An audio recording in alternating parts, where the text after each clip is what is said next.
завершился наш тренировочный лагерь 2023 года. Необычный был в этом году. Мы попробовали маленьких приобщить тоже к тренировкам. Удивительно, что они выдержали все походы наши, в гору поднимались, тренировались 3 раза в день. В целом лагерь прошел очень хорошо. Если кто хочет присоединиться, пишите.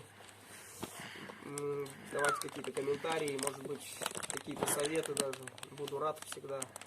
Вот, в целом все хорошо. Я еще благодарю вот Айнура, очень большой помощник для меня, потому что без него было бы гораздо сложнее. Вот прям он как сенпай, то есть помощник прям тренера. Это большое дело сделал. Вот. Ну, все ребята молодцы. Вот, в целом косяков больших не было. И поэтому ждем вас на следующем лагере. Было круто!